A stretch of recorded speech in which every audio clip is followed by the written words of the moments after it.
अस्सलाम वालेकुम dear students. ये न्यूमेरिकल प्रॉब्लम 2.8 है जिसमें वर्क डन कैलकुलेट करने को कहा गया है और हमें ये बताया गया कि फोर्स जो है वो 3 आई कैप प्लस 2 जे कैप है जो कि point of application of force को मूव करके यानी 2 व -1 से 6 व 4 पे ले जाती है। सो हमें पता चल गया कि ये जो डिस्टेंस है ये स्ट्रेट लाइन डिस्टेंस है, ये भी क्वेश्चन में बताया गया है। इसका मतलब है कि ये जो आपके पास 2 व -1 से 6 व 4 मूव हो रहा है इन अ स्ट्रेट लाइन, तो ये आपके पास डिस्प्लेसमेंट है। सो डिस्प्लेसमेंट वेक्टर की उसने आपको टेल भी बता दी और उसकी टिप भी बता दी। हमें पता है कि ये आपके जब ऐसे आपके पास हमने डिस्प्लेसमेंट निकालनी होती है, तो हम जो है टिप वाली जो पोजीशन वेक्टर होता है उसमें से टेल वाला पोजीशन वेक्टर जो है वो माइनस करते हैं।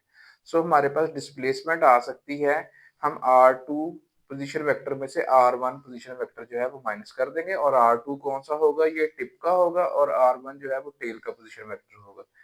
सो टिप का पोजीशन वेक्टर जो है वो 6 आई कैप प्लस 4 जे कैप होगा और जो आपके पास टेल का होगा वो 2 आई कैप माइनस 1 जे कैप का होगा।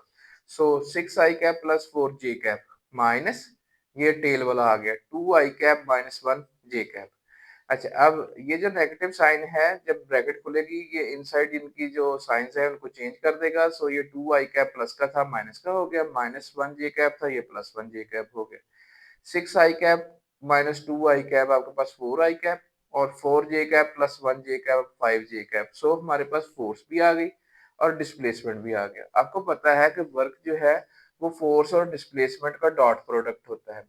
तो हमने force in the vector form हमें उसके कंपोनेंट्स की सूरत में पता है 3 आई कैप प्लस 2 जे कैप है डॉट डिस्प्लेसमेंट 4 आई कैप प्लस 5 जे कैप। तो ये देखें, ये जो आपके पास फोर्स और डिस्प्लेसमेंट वेक्टर्स हैं ना, ये कंपोनेंट्स की फॉर्म में दिए गए हैं। और आपको पता है कि जब आपके पास कंपोनेंट्स की फॉर्म में जब वेक्टर्स दिए गए जाएं तो उनका जो डॉट प्रोडक्ट होता है वो A X into B X plus A Y into B Y plus A Z into B Z होता है। तो यहाँ पे के कंपोनेंट तो है ही नहीं, ना इसमें है ना उसमें है। सो हम सिर्फ इतने की बात करेंगे कि दोनों वेक्टर्स के एक्स कंपोनेंट को आपस में मल्टीप्लाई कर दे और दोनों के वाई को आपस में मल्टीप्लाई कर दे, उनको ऐड कर दे।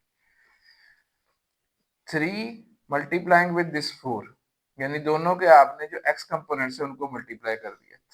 3 इंटू 4 प्लस इसमें करना है जो y के कंपोनेंट्स हैं यानी 2 और ये 5, इनको मल्टीप्लाई कर दिया आपने।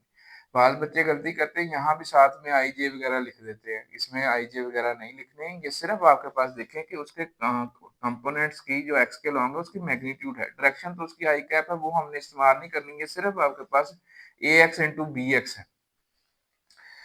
तो हमारे पास ये 3 इंटू 4 12 आ गया और 2 इंटू 5 10 आ गए। 12 प्लस 10 आपके पास 22 यूनिट्स आ गए। तो ये वर्क की हमने जो मैग्नीट्यूड है वो फाइंड कर ली। Hopefully answer the question. फिर मिलते हैं नेक्स्ट टाइम प्रॉब्लम के साथ।